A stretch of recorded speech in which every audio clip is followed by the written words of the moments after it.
வணக்கம் சார். வணக்கம்ப்பா. மறக்காம எங்களுக்கு ஓட்டு போட்டுருங்க. போடலாம், ஆனா என் பையன் திட்டுவானே. ஏன் சார்? நான் மட்டும் இல்லப்பா, தமிழ்நாட்டுல இருக்க எந்த பசங்களும் உங்களுக்கு ஓட்டு போட மாட்டாங்க சார். அப்பெல்லாம் இல்ல சார், மக்கள் எங்க நல்லா அபிப்பிராயத்துல தான் இருக்காங்க சார். சும்மா சொல்லாதீங்க, நீங்க யாருன்னு தெரிஞ்சு போச்சு. அதுக்காகலாம் சொல்லப்பா, மக்கள் உங்க மேல நிஜமாவே அதிருப்தியில தான் இருக்காங்க சார். சும்மா சொல்லாதீங்க சார். நீ வேணா அந்த பையனை கூப்பிட்டு கேளு, உன் கட்சியை பத்தி நல்லபடியா சொன்னானே, என்ன சொல்ல நான் கேக்குறேன். சரிங்க சார், நான் போய் கேட்டு பாக்குறேன். அவன் மட்டும் நல்லபடியா சொல்லிட்டானா எங்களுக்கு தான் நீங்க ஓட்டு போடணும். சரி, சொல்லனா நீங்க என்ன சொன்னாலும் நான் கேக்குறோம் சார். தம்பி, ஒரு நாளைக்கு எவ்வளவு சம்பாதிக்கிற? 800 ரூபா. எங்க கூட வா, ஒரு நாளைக்கு 1000 ரூபாய் சம்பளம் தரேன். என்ன வேலை? நாங்க பண்ண சாதனைகள்லாம் சொல்லி ஓட்டு கேட்கணும். என்ன சாதனை? விடியல் பயணம், பஸ் நிக்கவே மாட்டேங்குது. மகளிர் உரிமை தொகை உங்க கட்சிக்காரன் தான் கொடுத்துருக்கீங்க. எப்பா, இளைஞர்களுக்கு வேலை வாங்கி கொடுத்துருக்கோம்ப்பா. பிஇ படிச்சு டெலிவரி பாய் வேலை பார்த்துட்டு இருக்கேன். சரிப்பா, உங்களுக்கு 3000 கொடுத்துருக்கோம்ல.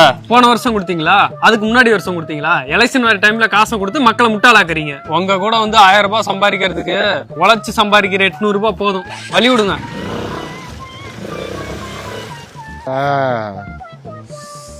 நீங்க என்ன சொன்னாலும் நான் கேக்குறோம் சார்.